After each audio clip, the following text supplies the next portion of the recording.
அன்பு உறவுகளுக்கு அன்னை தமிழ் அகாடமியின் வணக்கங்களும் வாழ்த்துக்களும். நாம் இந்த வீடியோவில் 9ஆம் வகுப்பு தமிழ் புதிய புத்தகத்திலிருந்து இயல் 5க்கான ஒரு வரி வினாவிடையை பார்க்க போகிறோம்.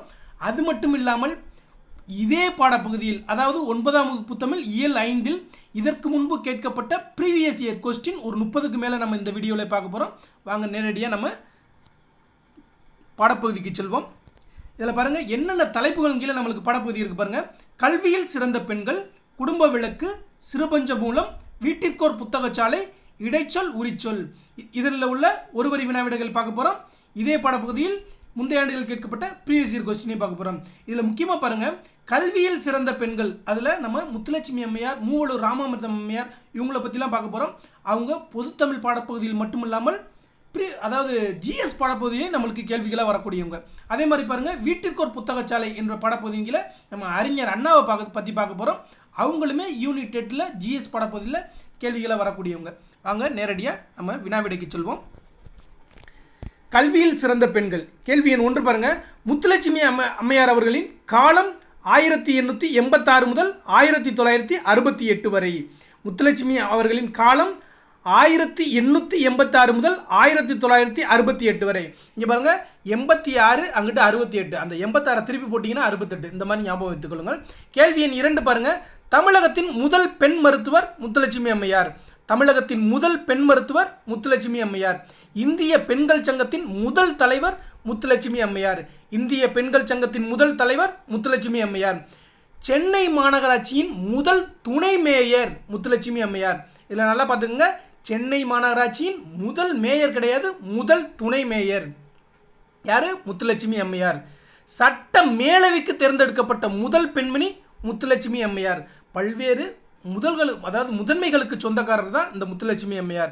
மறுபடியும் பாருங்க, தமிழ்நாட்டின் முதல் பெண் மருத்துவர், இந்திய பெண்கள் சங்கத்தின் முதல் தலைவர், சென்னை மாநகராட்சியின் முதல் துணை மேயர், சட்ட மேலவைக்கு தேர்ந்தெடுக்கப்பட்ட முதல் பெண்மணி, இது எல்லாமே முத்துலட்சுமி அம்மையார் தான். கேள்வி எண் 6 பாருங்க. தேவதாசி முறை ஒழிப்பு சட்டம், இருதார தடை சட்டம், பெண்களுக்கு சொத்துரிமை வழங்கும் சட்டம், குழந்தை திருமண தடை சட்டம் ஆகியவை நிறைவேற காரணமாக இருந்தவர் முத்துலட்சுமி அம்மையார். இதில் தேவதாசி ஒழிப்பு சட்டத்தில் இவருடைய பங்கு மிகப்பெரியது. ஆனால் அது மட்டும் இல்லாமல் இருதார தடை சட்டம், பெண்களுக்கு சொத்துரிமை வழங்கும் சட்டம், குழந்தை திருமண தடை சட்டம், இது எல்லாமே நிறைவேற காரணமாக முத்துலட்சுமி அம்மையார் இருந்திருக்காங்க. கேள்வி எண் 7 பாருங்க. முத்துலட்சுமி அம்மையார் அவர்கள் அடையாற்றில் அவ்வை இல்லம் நிறுவிய ஆண்டு 1930. அப்போ அவ்வை இல்லத்தை நிறுவியவர் யாருன்னு கேட்டால் முத்துலட்சுமி அம்மையார். எந்த இடத்துல அவ்வை இல்லத்தை நிறுவுறாங்க? அடையாறு என்ற இடத்தில். அப்போ அவ்வை இல்லம் நிறுவிய ஆண்டு 1930. இதுலேயே 4 கேள்விகள் இருக்குது. கேள்வி எண் 8 பாருங்கள். முத்துலட்சுமி அம்மையார் அவர்கள் அடையாற்றில் புற்றுநோய் மருத்துவமனையை நிறுவிய ஆண்டு 1952. அப்போ நம்மளுக்கு நல்லாவே தெரியும், அதாவது கோட்டூர்புரம், அந்த அடையாறில் கோட்டூர்புரம் என்ற இடத்துக்கு போகிற வழியில் தான் அந்த புற்றுநோய் மருத்துவமனை சென்னையில் இருக்குது. அதை நிறுவிய ஆண்டு 1952. நிறுவியவர் முத்துலட்சுமி அம்மையார். இதற்கான அடிக்கல் நாட்டு விழாவுக்கு அன்றைய பிரதமராக இருந்த ஜவஹர்லால் நேரு வந்திருப்பாங்க. அடுத்து பாருங்கள், கேள்வி எண் 9. முடியாது பெண்ணாலே என்கிற மாயையினை முடக்க எழுந்தவர் தந்தை பெரியார். முடியாது பெண்ணாலே என்கிற மாயையினை முடக்க எழுந்தவர் தந்தை பெரியார். விடியாது பெண்ணாலே என்கிற கேளியினை மிதித்து துவைத்தவர் பாரதியார். விடியாது பெண்ணாலே என்கிற கேளியினை மிதித்து துவைத்தவர் பாரதியார். பெண்ணடிமை தீர்முறை மண்ணடிமை தீர்மோவென இடிமுழக்கம் செய்தவர் பாரதிதாசனார். பெண்ணடிமை தீர்முறை மண்ணடிமை தீர்மோவென இடிமுழக்கம் செய்தவர் பாரதிதாசனார். அப்போ இதில் மாயையினை முடக்க வந்தவர் தந்தை பெரியார், கேளியினை மிதித்து துவைத்தவர் பாரதியார், மண்ணடிமை தீர்மோவென இடிமுழக்கம் செய்தவர் பாரதிதாசனார். அந்த அடிப்படையில் ஞாபகம் வைத்துக் கொள்ளுங்கள். அடுத்து பாருங்கள், கேள்வி எண் 12. 1882 டேஸ் குழு முதலில் பெண் கல்விக்கு பரிந்துரை செய்தது ஹண்டர் குழு. அப்போ பெண் கல்விக்கு முதலில் பரிந்துரை செய்த குழு ஹண்டர் குழு. எந்த ஆண்டு? 1882.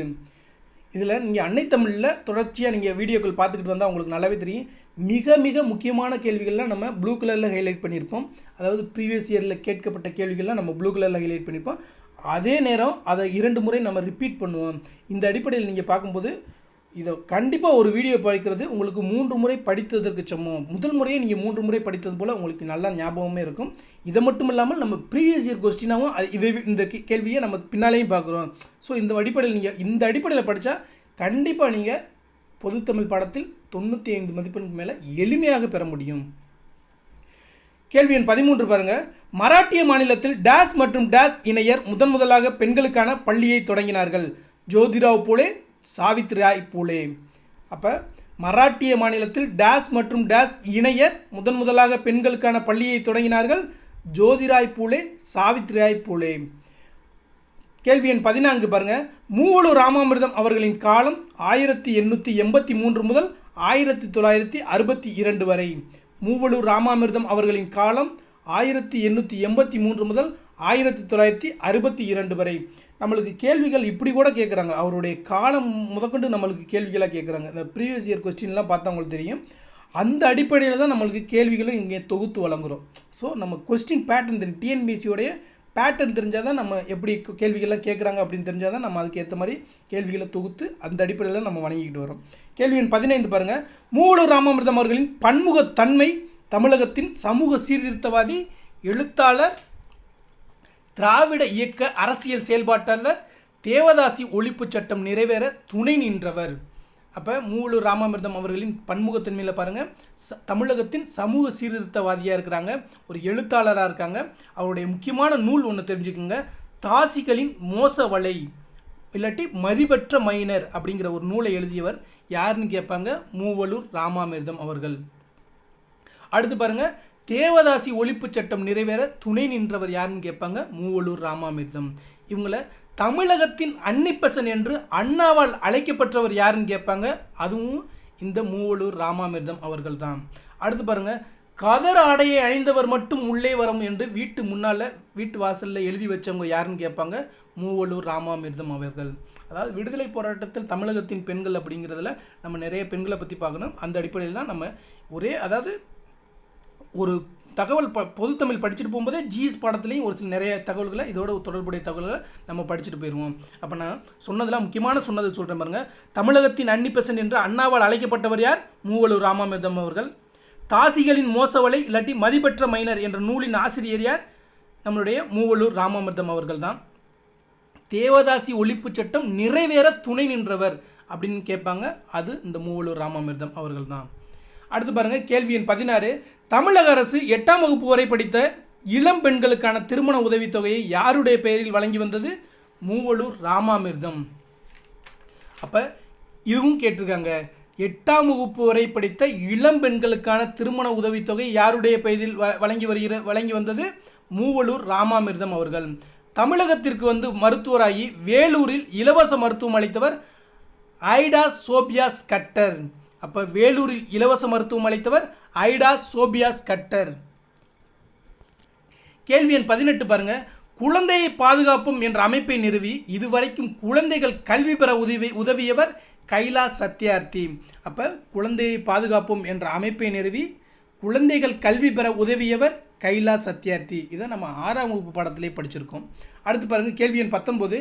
கைலாஷ் சத்யார்த்தி மற்றும் மலாலா இருவரும் நோபல் பரிசு பெற்ற ஆண்டு 2014. இந்த 2014ஆம் ஆண்டு இந்தியாவைச் சேர்ந்த கைலாஷ் சத்யார்த்தி, பாகிஸ்தானைச் சேர்ந்த மலாலா இருவரும் அமைதிக்கான நோபல் பரிசு பெற்றிருப்பாங்க. கேள்வி எண் 20 பாருங்கள்.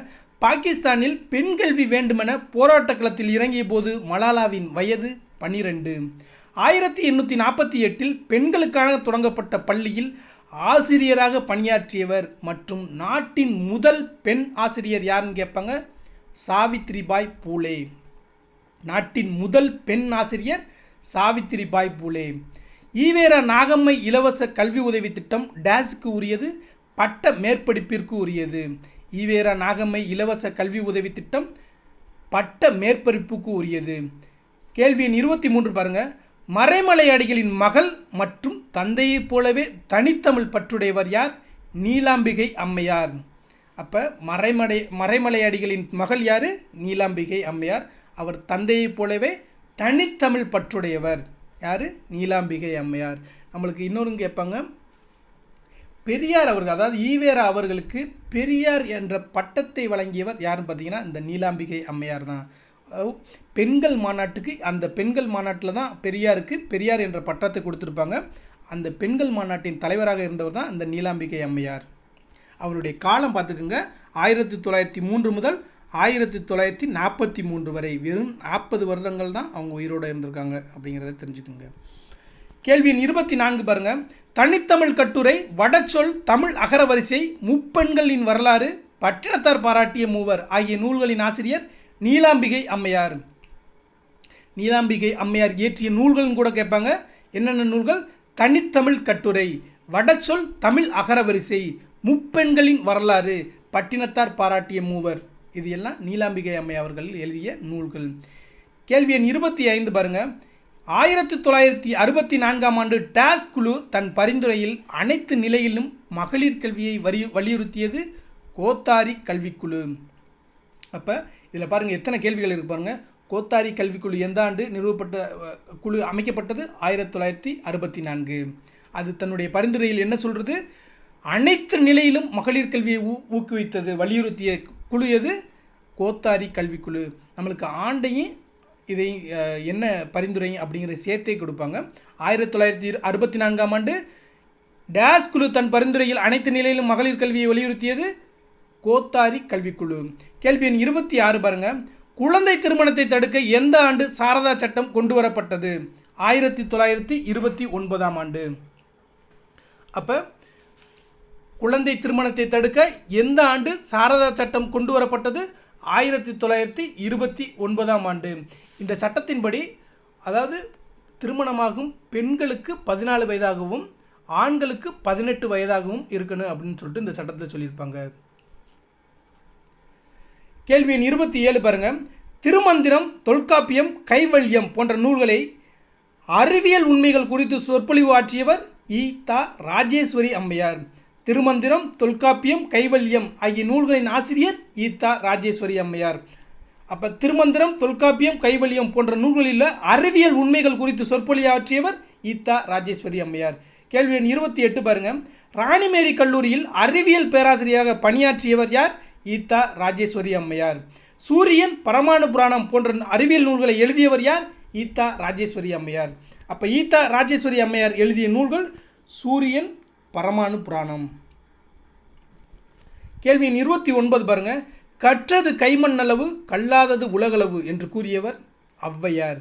இதை நிறைய முறை நம்ம கேட்டிருக்கோம். இந்த மாதிரி பழமொழிகள்லாம் நம்ம நிறைய இடத்துல சர்வசாதாரணமாக கேட்டிருப்போம். ஆனால் அதை சொல்லியவர் யாருன்னு பார்த்துக்கோங்க, ஔவையார் அவர்கள். கற்றது கைமண்ணளவு, கல்லாதது உலகளவு என்று கூறியவர் ஔவையார் அவர்கள். கற்றோருக்கு சென்ற இடமெல்லாம் சிறப்பு என்று கூறியவர் ஔவையார் அவர்கள். கற்றோருக்கு சென்ற இடமெல்லாம் சிறப்பு என்று கூறியவர் ஔவையார் அவர்கள். எந்த நூலில் கூறியிருக்காங்க? மூதுரை நூலில் கூறியிருப்பாங்க. மூதுரை நூலின் ஆசிரியர் ஔவையார் அவர்கள். கேள்வி எண் 31 பாருங்க. கைப்பொருள் தன்னின் மெய்ப்பொருள் கல்வி என்று கூறியவர் ஔவையார் அவர்கள். கைப்பொருள் தன்னின் மெய்ப்பொருள் கல்வி என்று கூறியவர் ஔவையார் அவர்கள். எந்த நூலில் கூறியிருக்காங்க? கொன்றை வேந்தன் நூலில் கூறியிருக்காங்க. கொன்றை வேந்தன் நூலின் ஆசிரியர் ஔவையார் அவர்கள். கேள்வி எண் 32 பாருங்க. கல்வி கரையில கற்பவர் நாள் சில என்று கூறும் நூல் நாலடியால். கல்வி கரையில கற்பவர் நாள் சில என்று கூறும் நூல் நாலடியார். கல்வி அழகே அழகு என்று கூறும் நூல் நாலடியார். கல்வி அழகே அழகு என்று கூறும் நூல் நாலடியார். இது 2022 கேள்வியில் இது ரெண்டுமே கொடுத்து எந்த நூல் அப்படின்னு கேட்டிருந்தாங்க. கேள்வி 34 பாருங்க. எடுத்தால் குறைவது டேஸ், கொடுத்தால் வளர்வது டேஸ். எடுத்தால் குறைவது செல்வம், கொடுத்தால் வளர்வது கல்வி. டேஸ் அணிந்தால் அழகு தரும், அணிவித்தால் சிறப்பினை தரும். கல்வியை அணிந்தால் அழகு தரும், அணிவித்தால் சிறப்பினை தரும். அடுத்து குடும்ப விளக்கு என்ற பாடப்பகுதியில் நம்ம வினாக்கள் பார்க்க போகிறோம். கேள்வி எண் 36 பாருங்க. புதுமை கருத்துக்களை இயம்பும் வகையில் 20ஆம் நூற்றாண்டில் எழுந்தவை மறுமலர்ச்சி இலக்கியங்கள். குடும்ப விளக்கு நூலின் ஆசிரியர் பாரதிதாசன். குடும்ப விளக்கு நூலின் ஆசிரியர் பாரதிதாசன். கல்வி இல்லாத பெண்கள் கலர் நிலம், அந்நிலத்தில் புல் விளைந்திடலாம், நல்ல புதல்வர்கள் விளைவதில்லை என்று பாடியவர் பாரதிதாசன் அவர்கள். கல்வி இல்லாத பெண்கள் கலர் நிலம், அந்நிலத்தில் புல் விளைந்திடலாம், நல்ல புதல்வர்கள் விளைவதில்லை என்று பாடியவர் பாரதிதாசன் என்ற பாடல் வரி இடம்பெற்றுள்ள நூல் குடும்ப விளக்கு. அடுத்து கேள்வி எண் 39 பாருங்க. சொல்லும் பொருள் பார்க்குறோம். களர் நிலம் என்பதன் பொருள் பண்படாத நிலம். நவிழல் என்பதன் பொருள் சொல்லல். வையம் என்பதன் பொருள் உலகம். மாக்கடல் என்பதன் பொருள் பெரிய கடல். இயற்றுக என்பதன் பொருள் செய்க. மின்னாளே என்பதன் பொருள் மின்னலை போன்றவளை. மின்னாள் என்பதன் பொருள் ஒளிர மாட்டாள். தணல் என்பதன் பொருள் நெருப்பு. தாளி என்பதன் பொருள் சமைக்கும் கலன். அனித்து என்பதன் பொருள் அருகில். தவிர்க்குவோனா என்பதன் பொருள் தவிர்க்க இயலாத. யாண்டும் என்பதன் பொருள் எப்பொழுதும். இதில் பாருங்க, அனித்து என்பதன் பொருள் அருகில்.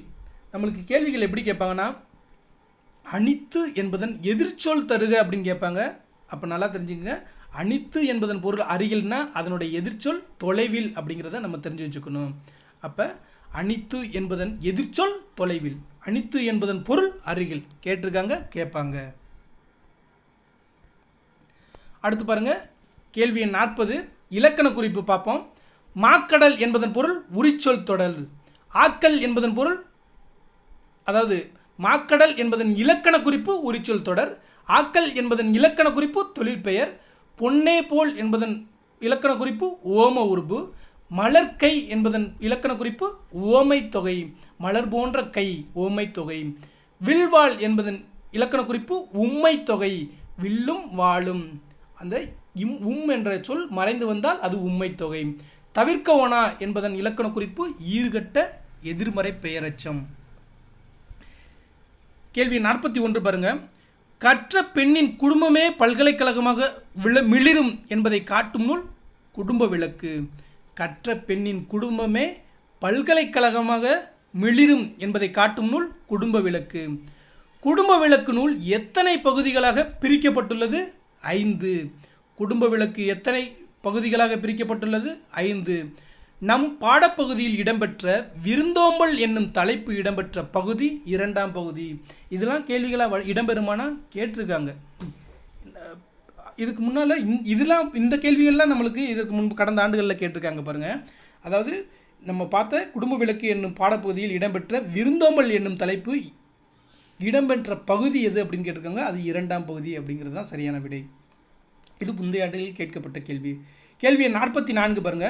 பாரதிதாசனின் இயற்பெயர் கனக சுப்புரத்தினம். பாரதிதாசனின் இயற்பெயர் கனக சுப்புரத்தினம். யாருடைய கவிதை மீது கொண்ட ஈர்ப்பினால் கனக சுப்புரத்தினம் அவர்கள் தம் பெயரை பாரதிதாசன் என்று மாற்றிக்கொண்டார்? பாரதியார் மீது. இது எல்லாருக்கும் தெரிஞ்சது. கேள்வி எண் 46 பாருங்க. பாரதிதாசன் இயற்றிய நூல்கள் பாண்டியன் பரிசு, அழகின் சிரிப்பு, இருண்ட வீடு, குடும்ப விளக்கு, தமிழ் இயக்கம். அப்போ முக்கியமான இந்த நூல்கள்லாம் கண்டிப்பாக நம்ம தெரிஞ்சு வச்சுக்கணும். பாண்டியன் பரிசு நூலின் ஆசிரியர் பாரதிதாசன். அழகின் சிரிப்பு நூலின் ஆசிரியர் பாரதிதாசன். இருண்ட வீடு நூலின் ஆசிரியர் பாரதிதாசன். குடும்ப விளக்கு நூலின் ஆசிரியர் பாரதிதாசன். தமிழ் இயக்கம் என்ற நூலின் ஆசிரியர் பாரதிதாசன். தனியாகவும் நம்மளுக்கு கேள்விகளை கேட்பாங்க. இதில் அழகின் சிரிப்பு என்ற நூல் இயற்கை வர்ணனை பற்றியது. அதே மாதிரி சஞ்சீவி பர்வதத்தின் சாரல் என்ற நூலின் ஆசிரியர் நம்மளுடைய பாரதிதாசன் தான். அது பொது உடைமை பற்றிய ஒரு நூலாக இருக்கும். சஞ்சீவி பர்வதத்தின் சாரல் என்ற நூல். அடுத்து பாருங்க. பாரதிதாசன் இயற்றிய கவிதைகள் அனைத்தும் டேஸ் என்னும் பெயரில் தொகுக்கப்பட்டுள்ளன. பாவேந்தர் பாரதிதாசன் கவிதைகள்.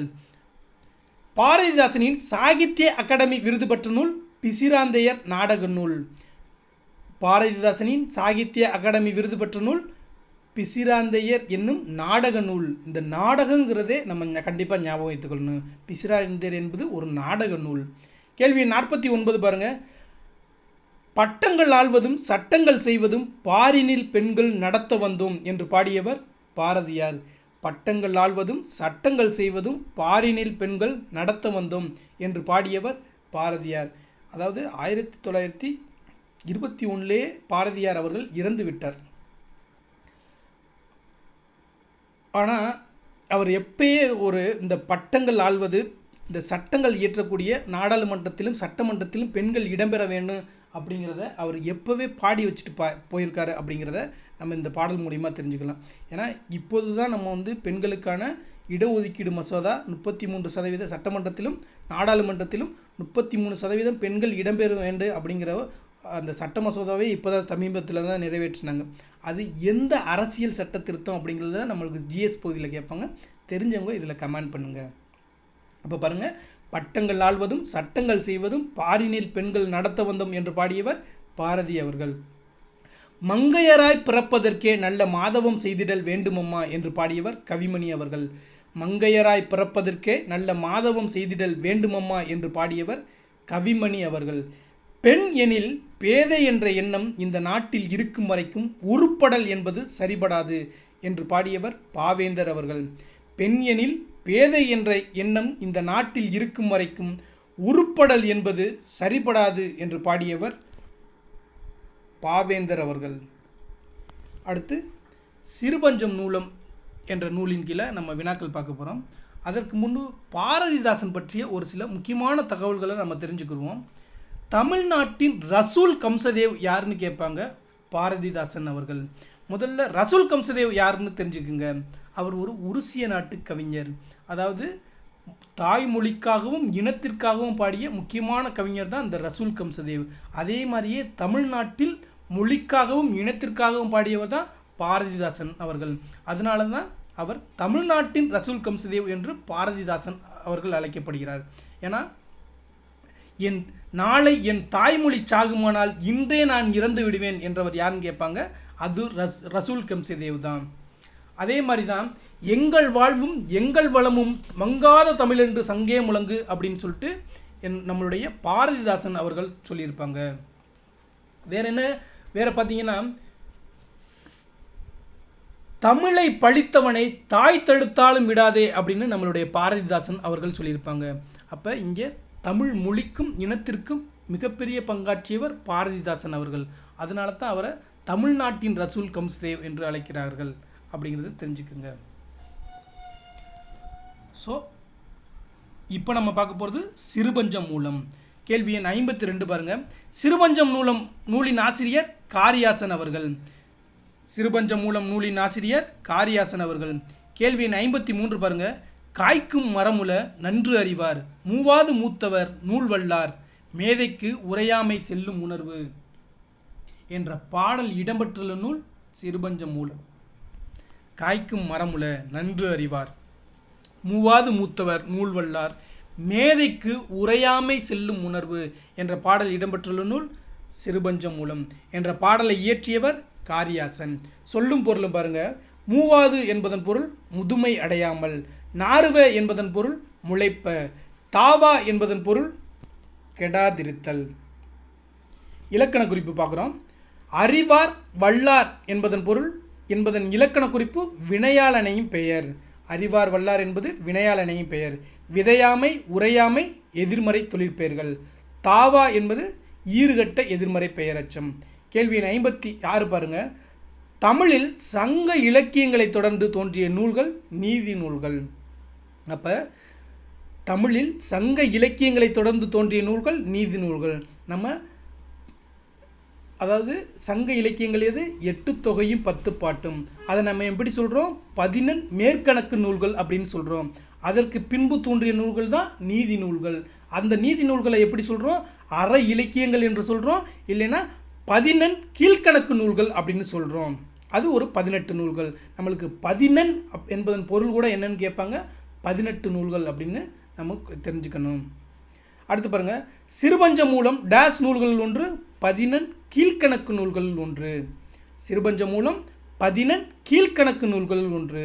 சிறுபஞ்சம் மூலம் என்பதன் பொருள் 5 சிறிய வேர்கள். சிறுபஞ்சம் மூலம் என்பதன் பொருள் 5 சிறிய வேர்கள். சிறுபஞ்சம் மூலம் குறிப்பிடும் 5 சிறிய வேர்கள் எவை? கண்டங்கத்திரி, சிறுவழுதுணை, சிறுமல்லி, பெருமல்லி, நெருஞ்சி. அப்போ நம்மளுக்கு கண்டிப்பாக கேட்பாங்க. அதாவது 5 சிறுபஞ்சம் மூலம் குறிப்பிடும் 5 சிறிய வேர்களில் பொருந்தாதது எது அப்படின்னு சொல்லிட்டு இந்த இதில் ஒரு 3 கொடுத்துட்டு வேறு ஏதாவது ஒன்று கொடுப்பாங்க. அப்போ இது 5 கண்டிப்பாக தெரிஞ்சு வச்சுக்கணும். பாருங்கள். கண்டங்கத்திரி, சிறுவழுதுணை, சிறுமல்லி, பெருமல்லி, நெருஞ்சி. கண்டங்கத்திரி சிறுவழுதினை சிறுமல்லி பெருமல்லி நெருஞ்சி. கேள்வி எண் 60 பாருங்க. சிறுபஞ்ச மூல பாடல்களில் இடம்பெற்ற கருத்துக்கள் எத்தனை? 5.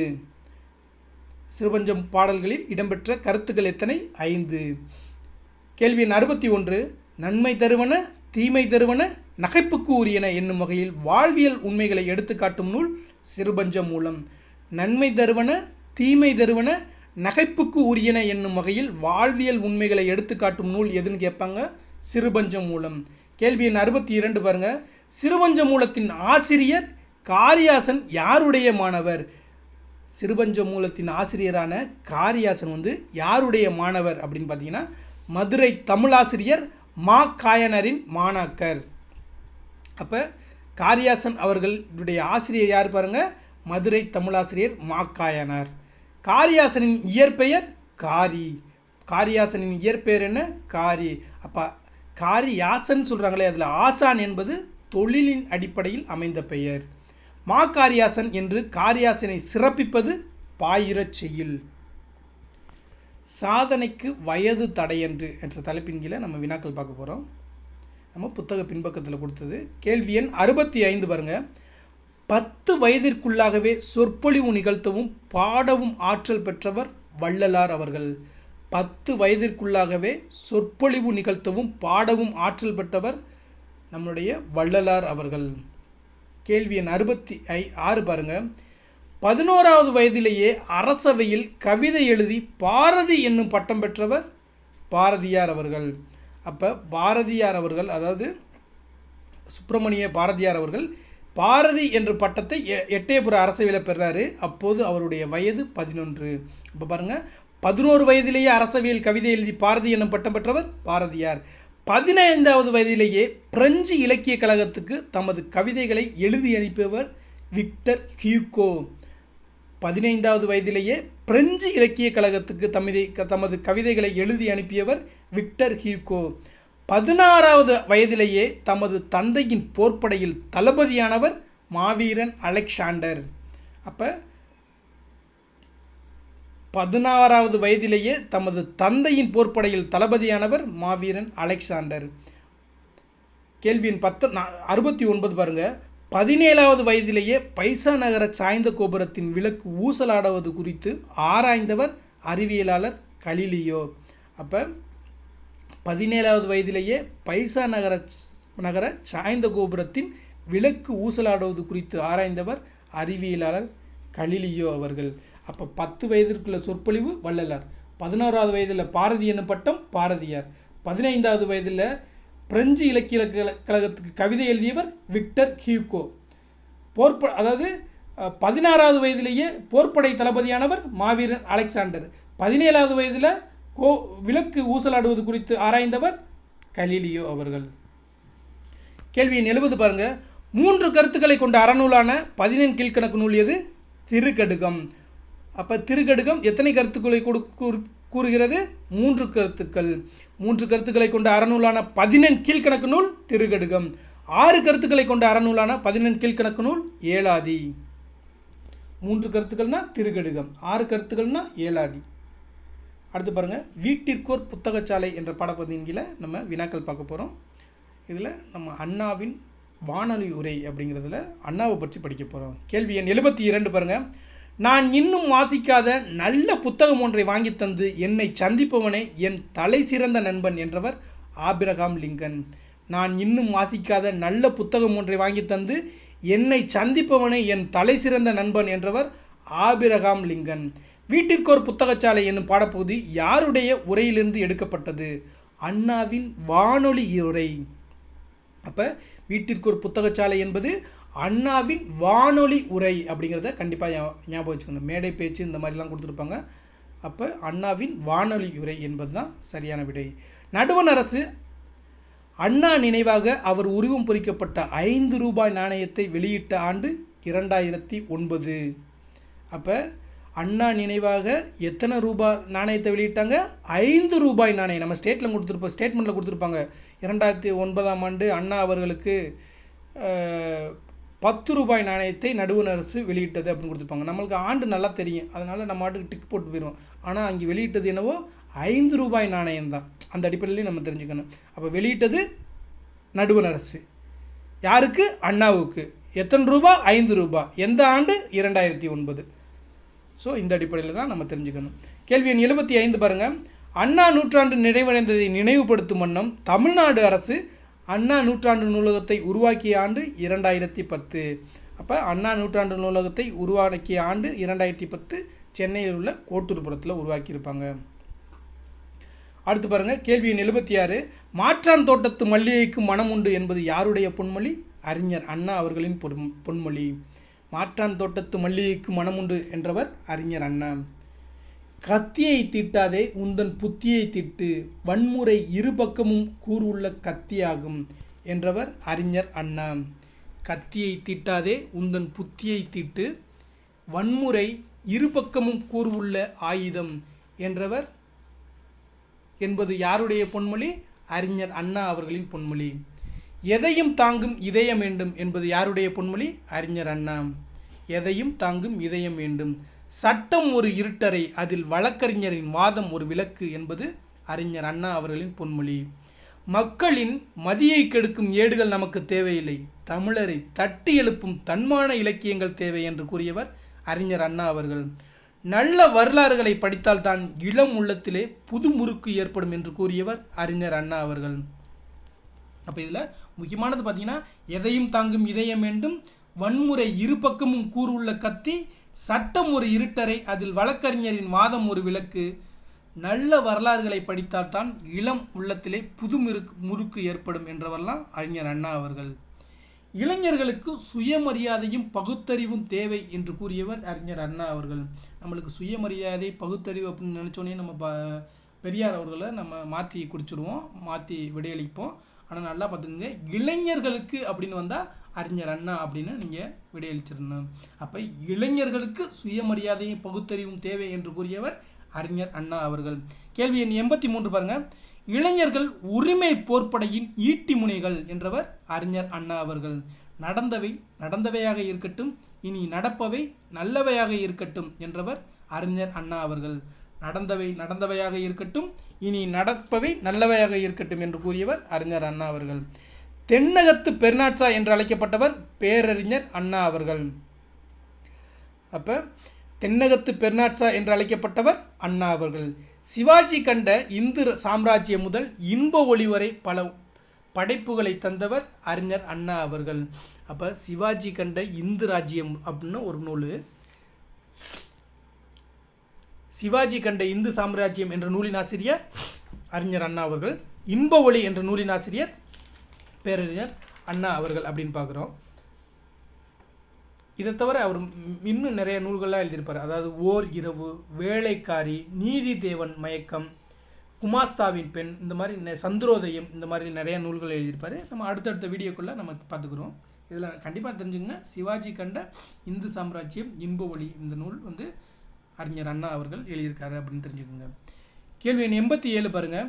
திராவிட சீர்திருத்த கருத்துக்களை நாடகங்கள் திரைப்படங்கள் மூலமாக முதலில் பரப்பியவர் பேரறிஞர் அண்ணா அவர்கள். 1935 சென்னை டேஸ் பள்ளியில் ஆங்கில ஆசிரியராக ஓராண்டு பணியாற்றினார். பெத்தநாயக்கன்பேட்டை கோவிந்தப்ப நாயக்கன் பள்ளியில் தான் ஆங்கில ஆசிரியராக அறிஞர் அண்ணா அவர்கள் பணியாற்றியிருக்காங்க. கேள்வி எண் 89 பாருங்கள். பேரறிஞர் அண்ணா ஆசிரியராக பணியாற்றிய இதழ்கள் ஹோம் ரூல், ஹோம்லேண்ட், நம் நாடு, திராவிட நாடு, மாலைமணி, காஞ்சி. இது எல்லாமே அவர் ஆசிரியராக பணியாற்றிய நூல்கள். அப்போ ஹோம் ரூலில் ஆசிரியராக பணியாற்றியிருக்காங்க, ஹோம் லேண்ட் அப்படிங்கிற நூலில் ஆசிரியராக பணியாற்றியிருக்காங்க, நம் நாடு, திராவிட நாடு, மாலைமணி, காஞ்சி. இதில் முக்கியமானது வந்து பார்த்திங்கன்னா, இந்த திராவிட நாடு, நம் நாடு, காஞ்சி இது எல்லாமே அறிஞர் அண்ணாவின் இதழ்கள் அப்படிங்கிறத தெரிஞ்சுக்குங்க. அண்ணாவுடைய பத்திரிகை. இன எழுச்சிக்காகவும் மொழி உரிமைக்காகவும் அவர் நிறைய கட்டுரைகள் இதில் தான் எழுதுகிறார். திராவிட நாடு, இந்த காஞ்சி, நம் நாடு இதழ்களில். கேள்வி எண் 90 பாருங்கள். பேரறிஞர் அண்ணா துணை ஆசிரியராக பணியாற்றியதுகள் குடியரசு விடுதலை. அப்போ குடியரசு விடுதலை வந்து பெரியார் அவர்களின் இதழ்கள் அப்படின்னு பார்க்குறோம், பத்திரிகைகள்னு பார்க்குறோம்.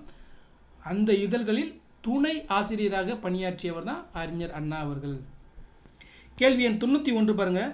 பேரறிஞர் அண்ணா முதலமைச்சராக தமிழக வரலாற்றில் நீங்கா இடம்பெற காரணமானவை இருமொழி சட்டம் மற்றும் சென்னை மாகாணத்தை தமிழ்நாடு என்று பெயர் மாற்றியது. அப்போ நம்மளுடைய மும்மொழி கொள்கைக்கு பதிலாக இருமொழி கொள்கை அப்படிங்கிறத கொண்டு வந்தவர் ஆங்கிலம் தமிழ் என்ற இருமொழி கொள்கை. இன்றைக்கி தமிழ்நாட்டில் இருமொழி கொள்கை தான் பின்பற்றுறாங்க. இந்தி மொழியை நம்ம வேணான்னு சொல்லிட்டோம். மற்ற மாநிலங்கள் எல்லாமே மும்மொழி கொள்கையை பின்பற்றுறாங்க. அதாவது அந்த மாநிலத்தின் மொழி ஒன்று, அடுத்து இந்தி மொழி ஒன்று, அடுத்து ஆங்கில மொழியை பின்பற்றுறாங்க. ஆனால் நம்ம மட்டும்தான் தமிழ் மொழியையும் ஆங்கில மொழியையும் இருமொழி கொள்கையை பின்பற்றுறோம். அதற்கு காரணமானவர் பேரறிஞர் அண்ணா அவர்கள் அப்படிங்கிறத தெரிஞ்சுக்கோங்க. அதே மாதிரியே சென்னை மாகாணத்தை, அதாவது மதராஸ் மாகாணத்தை தமிழ்நாடு என பெயர் மாற்றம் செய்தவர் நம்மளுடைய அறிஞர் அண்ணா அவர்கள் தான்.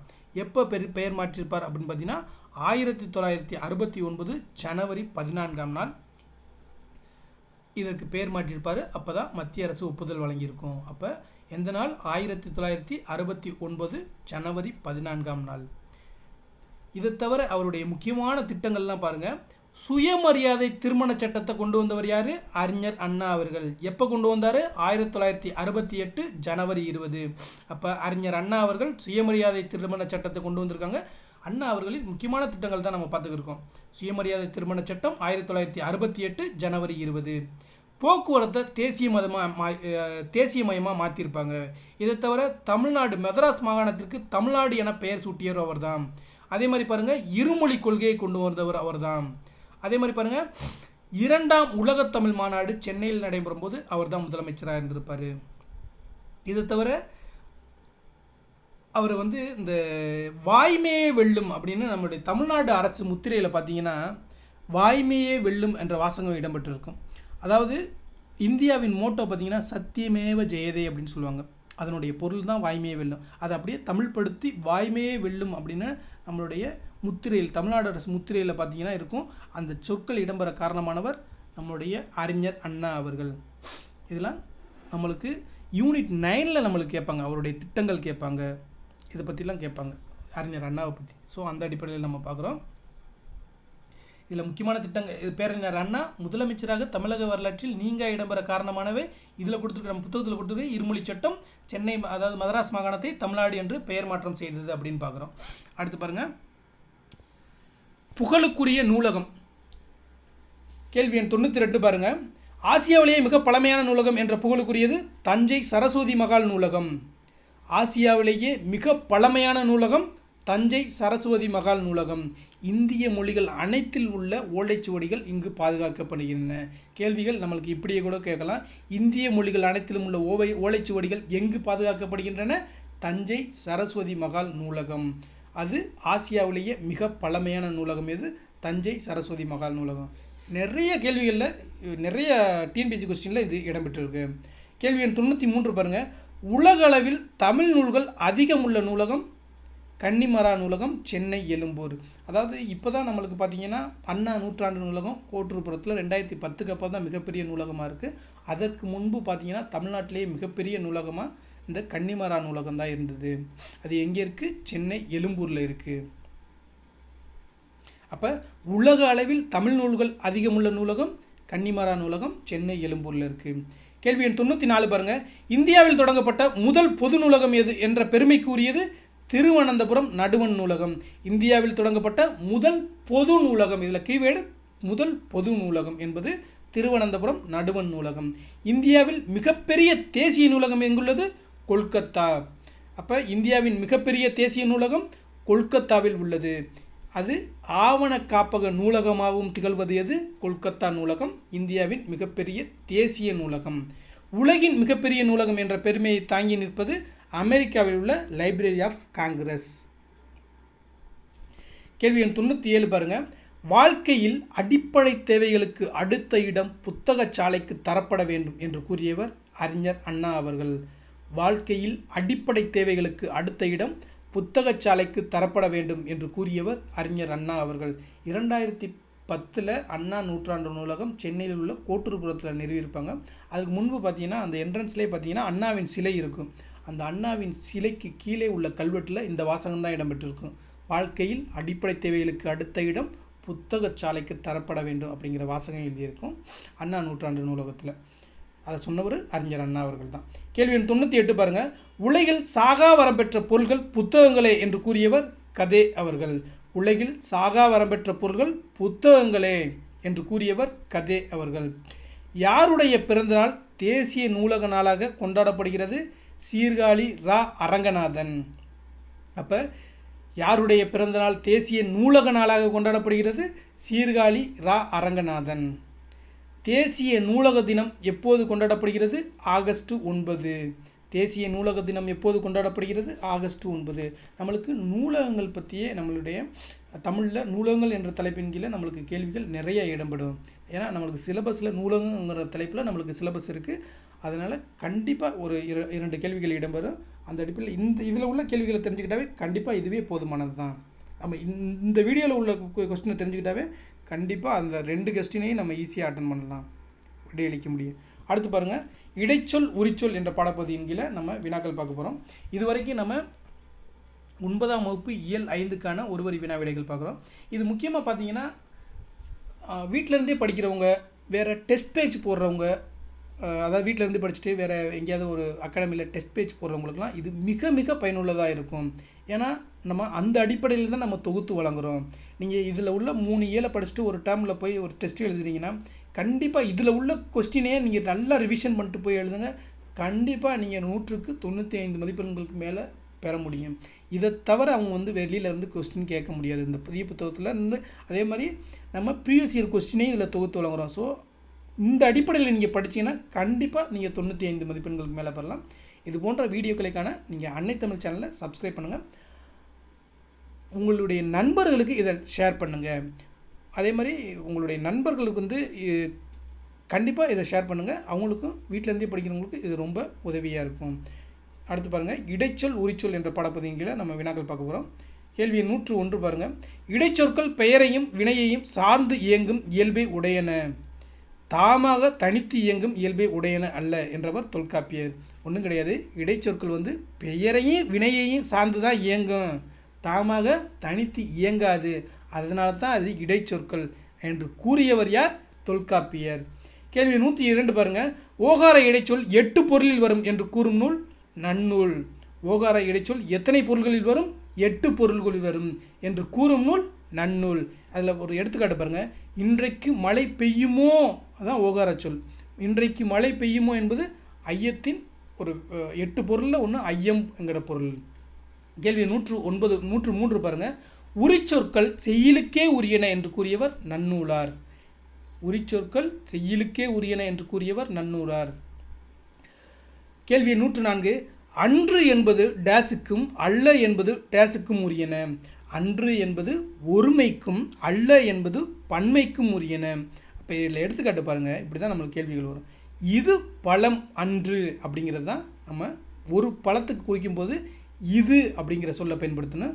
அதே மாதிரி அன்று என்ற சொல்ல பயன்படுத்தணும். ஏன்னா ஒருமைக்கு நம்ம இது என்ற சொல்லையும் அன்று என்ற சொல்லையும் பயன்படுத்தணும். பன்மைக்கு பாருங்கள், இவை பழங்கள் அல்ல என்று பயன்படுத்தணும். அப்போ பழங்கள்னு வந்தால் இவை அப்படிங்கிற சொல்லை பயன்படுத்தணும், அல்ல என்ற சொல்லை பயன்படுத்தணும்.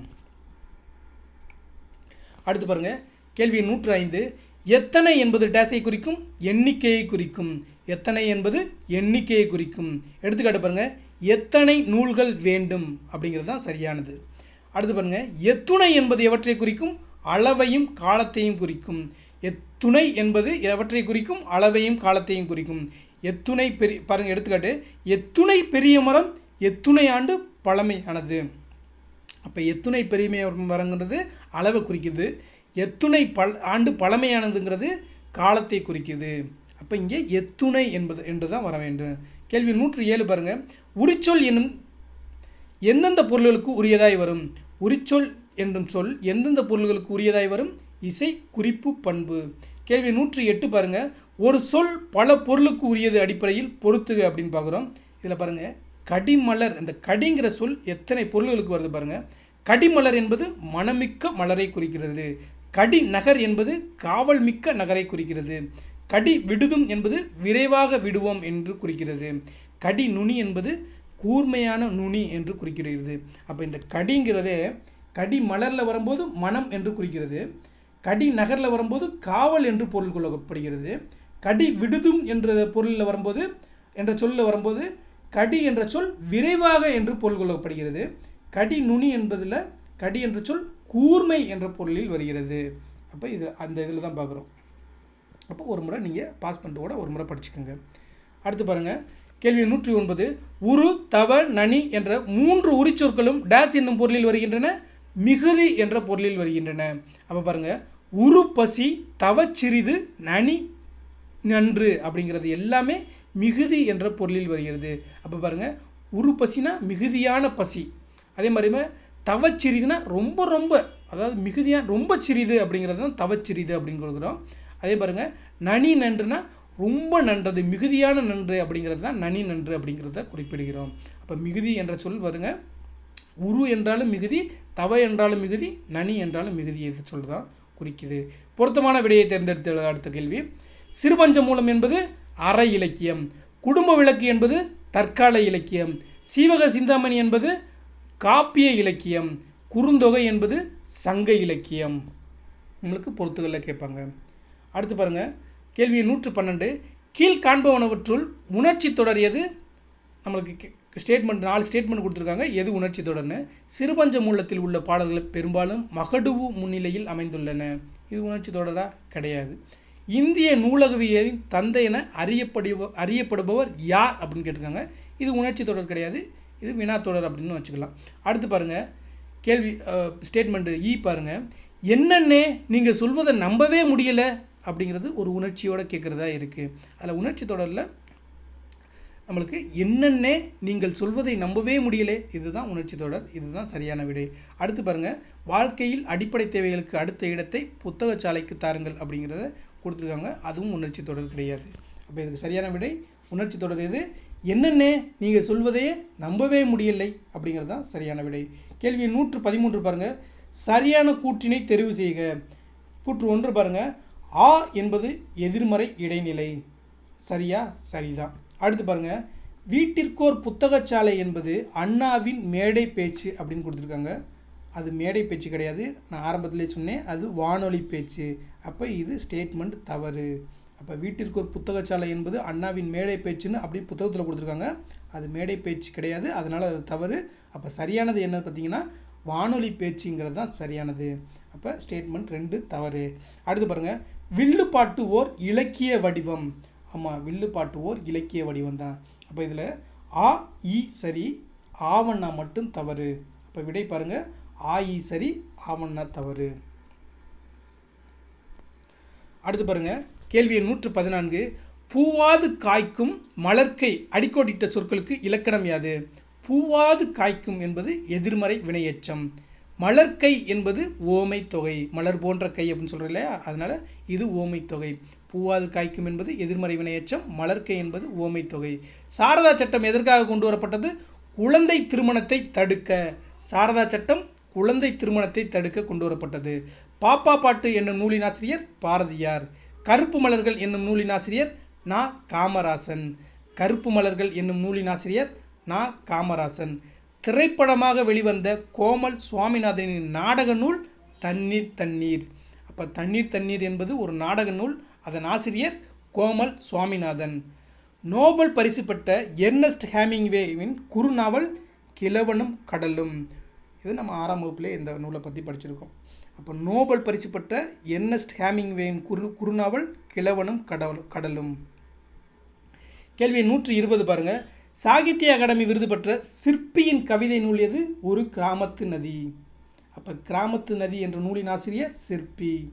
அப்போ கிராமத்து நதி என்ன விருது வாங்கியிருக்கு? சாகித்ய அகாடமி விருது வாங்கியிருக்கு. கேள்வி 121 பாருங்கள், எஸ் ராமகிருஷ்ணன் எழுதிய சிறார் நாவல் சாக்ரடீஸின் சிவப்பு நூலகம். சாக்ரடீஸின் சிவப்பு நூலகம் என்ற நூலின் ஆசிரியர் எஸ் ராமகிருஷ்ணன். முதல் ஆசிரியர் என்ற நூலின் ஆசிரியர் சிங்கிஸ் ஜத் மாதவ்.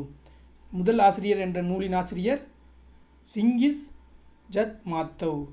கல்வியில் நாடகம் என்ற நூலின் ஆசிரியர் பிரளயன். கல்வியில் நாடகம் என்ற நூலின் ஆசிரியர் பிரளயன். கரும்பலகை யுத்தம் என்னும் நூலின் ஆசிரியர் மலாலா. கரும்பலகை யுத்தம் என்னும் நூலின் ஆசிரியர் மலாலா. அடுத்து நம்ம தமிழாக்கம் தருக அப்படிங்கிறத கலைச்சொல் பார்க்க போகிறோம். சோசியல் ரிஃபார்மர் என்பதன் தமிழாக்கம் சமூக சீர்திருத்தவாதி. செலைன் சாயில் என்பதன் தமிழாக்கம் கலர் நிலம். வாலண்டியர் என்பதன் தமிழாக்கம் தன்னார்வலர். சென்டென்ஸ் என்பதன் தமிழாக்கம் சொற்றொடர். ஸோ இது வரைக்கும் நம்ம 9ஆம் வகுப்பு தமிழ் புதிய புத்தகத்திலிருந்து இயல் 5க்கான ஒரு வரி வினா விடைகள் பார்த்தோம். இப்போ நம்ம பார்க்க போகிறது 9ஆம் வகுப்பு இதே படப்பகுதி இயல் 5 இதே படப்பகுதியில் கேட்கப்பட்ட ப்ரீவியஸ் இயர் கொஸ்டினை பார்க்க போகிறோம். வாங்க நம்ம வினா விடைக்கு போகலாம். இது பாருங்கள், நம்ம கேள்விகளே முதல்ல பார்த்தது இதுதான். முத்துலட்சுமி அம்மையார் அவர்கள் தான் பார்த்தோம். அடுத்தடுத்து நம்மளுக்கு கேள்விகள் கேட்டிருக்காங்க பாருங்களேன். சட்ட மேலவைக்கு தேர்ந்தெடுக்கப்பட்ட முதல் பெண்மணி டாக்டர் முத்துலட்சுமி அவர்கள். அப்போ நம்ம இது நான் எக்ஸ்பிளனேஷன்லாம் கொடுக்க போகல, நம்ம ஆல்ரெடி டைம் ரொம்ப 50 நிமிஷம் ஆகிடுச்சு. ஸோ நம்ம ஸ்பீடாகவே பார்த்துருவோம். ப்ரீவியஸ் இயர் கொஸ்டினை நம்ம ஆல்ரெடி டிஸ்கஸ் பண்ணது தான். அப்போ சட்ட மேலவைக்கு தேர்ந்தெடுக்கப்பட்ட முதல் பெண்மணி டாக்டர் முத்துலட்சுமி அவர்கள். சென்னை மாநகராட்சியின் முதல் துணை மேயர் டாக்டர் முத்துலட்சுமி அவர்கள். சென்னை மாநகராட்சியின் முதல் துணை மேயர் யார் பாருங்கள், முத்துலட்சுமி அவர்கள். அடுத்து பாருங்கள், இது ஜிஎஸ் பாடப்பகுதியில் நம்மளுக்கு கேட்ட கேள்வி. அதில் பாருங்கள், அதனால தான் அது ஆங்கிலத்திலையும் தமிழில் ரெண்டுலேயுமே கேட்டிருக்காங்க. தமிழ்நாட்டின் முதல் பெண் மருத்துவர் யார்? முத்துலட்சுமி ரெட்டி. தமிழ்நாட்டின் முதல் பெண் மருத்துவர் யார்? முத்துலட்சுமி ரெட்டி. அடுத்து பாருங்கள், அடையாற்றில் ஔவை இல்லம் நிறுவப்பட்ட ஆண்டு எது? 1930. அடையாற்றில் ஔவை இல்லம் நிறுவப்பட்ட ஆண்டு எது? 1930. இதில் 1952 பார்த்தீங்கன்னா அவங்க அடையாறில் புற்றுநோய் மையத்தை நிறுவியிருப்பாங்க. முத்துலட்சுமி அம்மை அவர்கள் 1952 புற்றுநோய் மையத்தை நிறுவியிருப்பாங்க. சென்னை அதே கேள்வி பாருங்கள், சென்னை அடையாற்றில் ஔவை இல்லம் நிறுவியவர் யார்? இப்போ நிறுவப்பட்ட ஆண்டு கேட்டாங்க, 1930ன்னு பார்த்தோம். இப்போ சென்னை அடையாற்றில் ஔவை இல்லம் நிறுவியவர் யாருன்னு கேட்டிருக்காங்க. அது டாக்டர் முத்துலட்சுமி அவர்கள். அடுத்து பாருங்கள், 8ஆம் வகுப்பு வரை படித்த இளம் பெண்களுக்கான திருமண உதவித்தொகை யாருடைய பெயரில் தமிழக அரசால் வழங்கப்படுகிறது? மூவலூர் ராமாமிர்தம் அவர்களால். அப்போ 8ஆம் வகுப்பு வரை படித்த இளம் பெண்களுக்கான திருமண உதவித்தொகை யாருடைய பெயரில் வழங்கப்படுகிறது? மூவலூர் ராமாமிர்தம் அவர்கள். அப்போ நம்மளுக்கு இதிலேயே முத்துலட்சுமி அவர்கள் பேரில் ஒரு 2-3 ஒரு சில திட்டங்கள், முக்கியமான திட்டங்கள் இருக்குது. அதாவது கலப்பு திருமண உதவி திட்டம் அப்படிங்கிறது யார் பேரில் வழங்குறாங்க அப்படின்னு பார்த்தீங்கன்னா முத்துலட்சுமி அம்மையார் அவர்கள் பேரில் தான் இந்த கலப்பு திருமண உதவி திட்டம் வழங்குறாங்க. அதே மாதிரி பாருங்கள், மகப்பேறு பெண்களுக்கு நிதி உதவி வழங்கும் திட்டம் யார் பேரில் வழங்குறாங்க அப்படின்னு பார்த்தீங்கன்னா முத்துலட்சுமி அம்மையார் அவர்கள் பேரில் தான் வழங்குறாங்க. இப்போ முத்துலட்சுமி அம்மையார் அவர்கள் பேரில் 2 திட்டங்கள் முக்கியமான திட்டங்கள் இருக்குது. அது என்னென்னு பார்த்துங்க, கலப்பு திருமண உதவி திட்டம் அப்படின்னு யார் பேரில் வழங்குறாங்க? முத்துலட்சுமி அம்மையார் அவர்கள் பேரில் வழங்குறாங்க. அதே மாதிரி மகப்பேறு கர்ப்பிணி பெண்களுக்கு 18,000 கொடுக்கக்கூடிய மகப்பேறு பெண்கள் நிதி உதவி திட்டம் அப்படின்னு ஒரு திட்டம் இருக்குது.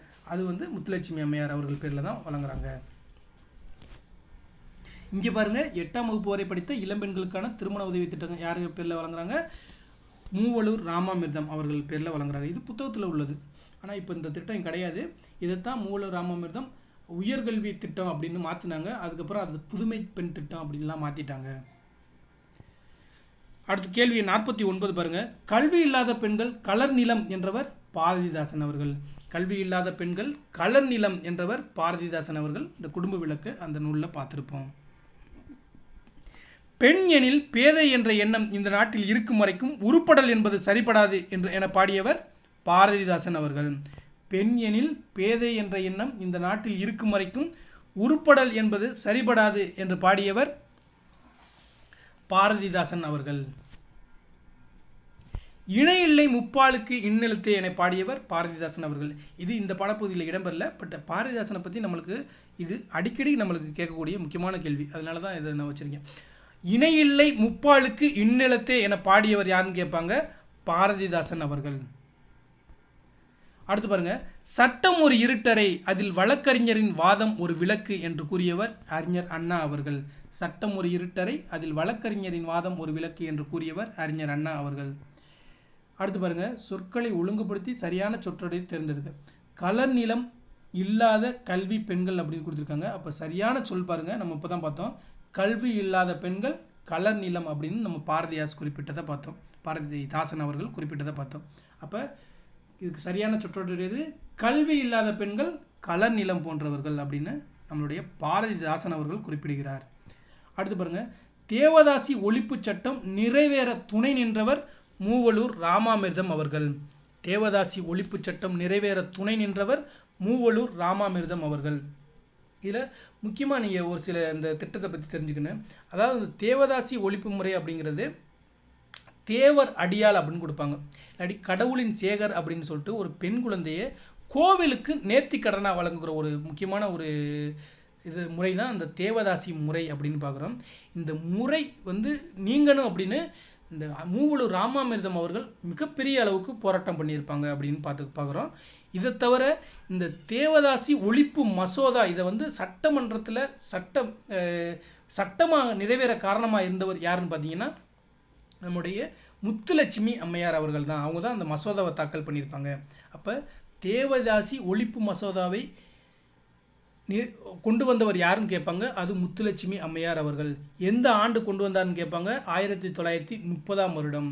அப்போ 1930ஆம் வருடம் தேவதாசி ஒழிப்பு மசோதாவை கொண்டு வந்தவர் அதை யாருன்னு கேட்பாங்க, முத்துலட்சுமி அம்மையார் அவர்கள். இது எப்போ சட்டமாக ஆச்சு அப்படின்னு கேட்பாங்க, 1947. ஏன்னா 1937லேயே தேவதாசி ஒழிப்பு மசோதா கொண்டு வந்திருப்பாங்க. பட் ஆனால் சட்டமாகிறதுக்கு கிட்டத்தட்ட 17 வருடங்கள் ஆயிருக்கு. அந்த தேவதாசி ஒழிப்பு சட்டம் எந்த ஆண்டு? 1947. அப்போது முதலமைச்சராக இருந்தவர் யாருன்னு கூட கேட்பாங்க, ஓமந்தூர் ராமசாமி அவர்கள் தான். ஓமந்தூர் ரெட்டியார் அவர்கள் தான் முதலமைச்சராக இருந்திருப்பார். ஸோ இந்த தகவல்கள்லாம் கண்டிப்பாக தெரிஞ்சுங்க. இதெல்லாம் யூனிட் 8 யூனிட் 9 நம்மளுக்கு கேள்விகளாக இடம்பெறும். அப்போ தேவதாசி ஒழிப்பு சட்டம் நிறைவேற துணை நின்றவர் தான் மூவலூர் ராமாமிர்தம் அவர்கள். தேவதாசி ஒழிப்பு மசோதாவை கொண்டு வந்தவர் முத்துலட்சுமி அம்மையார் அவர்கள். எந்த ஆண்டு கொண்டு வராரு? 1930 கொண்டு வராரு. இந்த தேவதாசி ஒழிப்பு சட்டம் எப்போது நிறைவேற்றப்பட்டது? 1940 நிறைவேற்றப்பட்டது. அப்போது முதலமைச்சராக இருந்தவர் ஓமந்தூரார் அவர்கள். சரி, இந்த தேவதாசி முறைனா என்ன? அதாவது இந்திய கோயில்களுக்கு பெண் குழந்தைகளை தானமாக வழங்குவது அப்படின்னு பார்க்குறோம். அதாவது ஒரு சில பெண்களை கோவிலுக்கு நேர்த்தி கடனாக அர்ப்பணிக்க வழங்குன்னு தான் அந்த தேவதாசி முறை அப்படிங்கிறதெல்லாம் நம்ம பார்க்குறோம். நம்மளுக்கு ப்ரிலியம்ஸ் மட்டும் இல்லாமல் மெயின்ஸ்லேயும் இந்த மாதிரி கேள்விகள்லாம் இடம்பெறும். அப்படிங்கிறதுனால தான் கொஞ்சம் டீட்டெயில்டாக நம்ம விளக்குறோம். அடுத்து பாருங்கள், மூவலூர் ராமாமிர்தம் வாழ்ந்த காலம் அப்படின்னு நான் ஆரம்பத்திலே சொன்னேன். காலம்லாம் கேட்குறாங்க அப்படின்னு பாருங்கள், 1883 முதல் 1962 வரை மூவலூர் ராமாமிர்தம் அவர்கள் வாழ்ந்த காலம் பாருங்கள், 1883 முதல் 1962 வரை. இதில் பாருங்கள், 1886 முதல் 1968 வரை அது முத்துலட்சுமி அம்மையார் அவர்களின் காலம் அப்படின்னு பார்க்குறோம். அப்போ 86லேருந்து 68 முத்துலட்சுமி அம்மையார் அவர்கள், 83லேருந்து 62 மூவலூர் ராமாமிர்தம் அம்மையார் அவர்கள் அப்படிங்கிறத தெரிஞ்சுக்கோங்க. அடுத்து பாருங்கள், சாகித்ய அகாடமி பெற்ற நாடக நூல் எது அப்படின்னு கேட்குறாங்க. பிசிராந்தையர் நாடகம் அப்படிங்கிறது நம்மளுக்கு நல்லாவே தெரியும். பாரதிதாசன் எழுதிய பிசிராந்தையர் என்ற நாடக நூல் சாகித்ய அகாடமி விருது பெற்றுச்சு.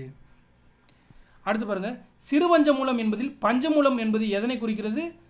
பஞ்சமூலம் என்பது அதிலே நல்லாவே தெரியுது. பஞ்ச் அப்படின்னா நம்மளுக்கு பாஞ்ச் அப்படின்னா 5 அப்படின்னு தெரியும். அதில் 5 வேர்கள் அப்படிங்கிறது நம்மளுக்கு நல்லாவே தெரியும். இதெல்லாம் 8 கால் பூச்சிக்கு எத்தனை கால் அப்படிங்கிறது மாதிரி தான் கேள்விகள்.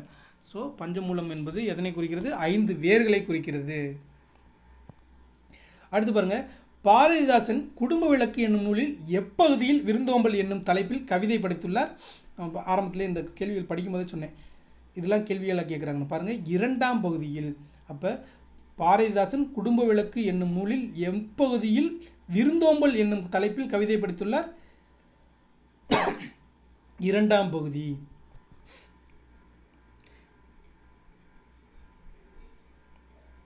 நம்மளுக்கு அடுத்த முறை எப்படி கேள்வி கேட்பாங்கன்னா, பாரதிதாசனின் விருந்தோம்பல் என்னும் தலைப்பில் அமைந்த கவிதை பகுதி எந்த நூலில் இடம்பெற்றுள்ளது அப்படின்னு கூட கேட்பாங்க. அது குடும்ப விளக்கு. இது நாளையுமே பாரதிதாசன் குடும்ப விளக்கு விருந்தோம்பல் 2ஆம் பகுதி, இது நாளையுமே நம்ம தொடர்பு படுத்தி படிச்சுக்கணும். கேள்வி 67 பாருங்கள், பாரதிதாசன் எழுதிய பிசிராந்தையர் என்னும் நாடக நூலுக்கு கொடுக்கப்பட்ட விருது சாகித்ய அகாடமி விருது. பின் வருவனவற்றுள் தாராபாரதி எழுதாத நூல் எது அப்படின்னு கேட்குறாங்க. நம்மளுக்கு தாராபாரதியை பற்றி நீங்கள் நம்ம அந்த நேரத்தில் படிக்காட்டி கூட பாரதிதாசனை பற்றி நல்லா படித்தோம். அப்போ அந்த அடிப்படையில் இந்த கேள்விக்கு நம்ம விடையளிக்க முடியும். பாருங்கள், இருண்ட வீடு, புதிய விடியல்கள், இது எங்கள் கிழக்கு, விரல் நுனி வெளிச்சங்கள் அப்படின்னு கொடுத்துருக்காங்க. நம்ம நல்லாவே பார்த்தோம். இருண்ட வீடு என்பது பாரதிதாசன் அவர்கள் எழுதிய நூல் அப்படின்னு பார்க்குறோம். அப்போ கற்ற பெண்களின் வீடு வந்து குடும்ப விளக்காக இருக்குது அப்படின்னு ஒரு நூல் பார்க்குறோம். கற்ற பெண்களின் சிறப்பை பற்றி கூறுகிறது நூல் தான் குடும்ப விளக்கு அப்படிங்கிறது பாரதிதாசன் நூல்.